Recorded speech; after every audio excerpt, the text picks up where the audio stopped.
Сәлем, кішкентай тыңдармандар. Бүгінгі тыңдайтын ертегілерің әлемге әйгілі жазушы Шарль Перроның «Қызыл телпек» ертегісі. Ертеде кішкентай бір сүйкімді қыз өмір сүріпті. Анасы оны өте жақсы көреді екен. Әжесінің де ең сүйікті немересі еді.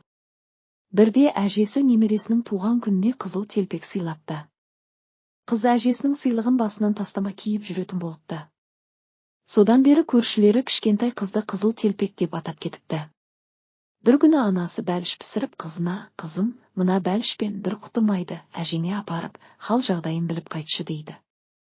Қызыл телпек: «Жарайды, анашым, апарып берейін» деп бәлішпен май салынған себетті алады.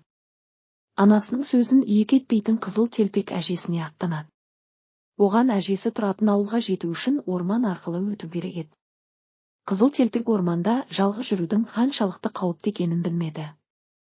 Сондықтан ол өлең айтып гүл теріп асықпай жүрді.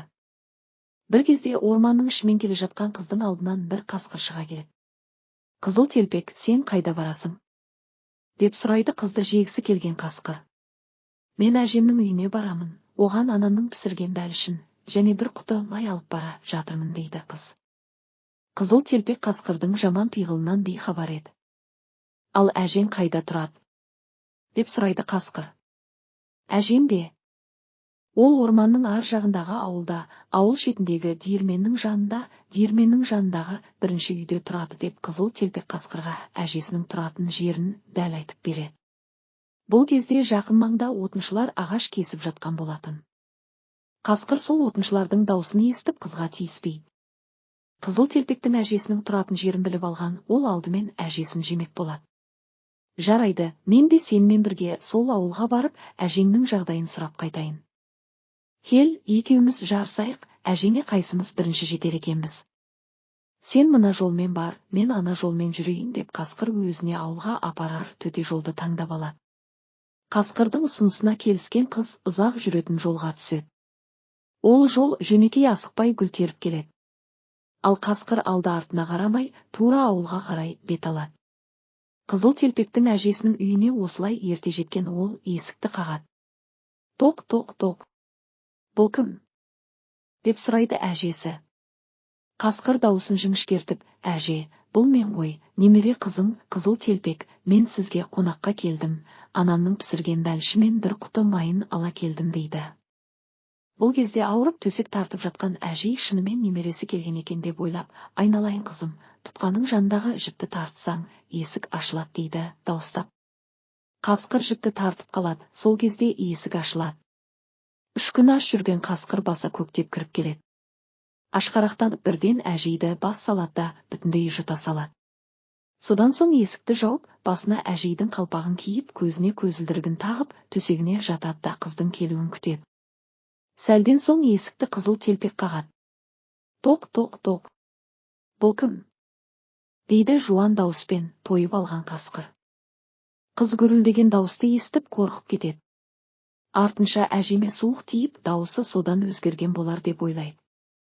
«Бұл мен, сіздің немереңіз, Қызыл телпекпін. Мені сізге анам жіберді. Бәлішпен бір құты май алып келдім». Қасқыр дауысын өзгерте қойып, жіңішке дауыспен: «Тұтқаның жанындағы жіпті тарта ғой, қызым, сонда есік ашылады» дейді.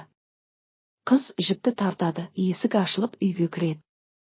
Көрпемен бүркеніп жатқан қасқыр оған: «Қызым, себетті үстелдің үстіне қойып, өзің менің қасыма кел» дейді. Қызыл телпек бәлішпен май құйылған құты салынған себетті үстелдің үстіне қойып, қасқырдың жанына жақындайды.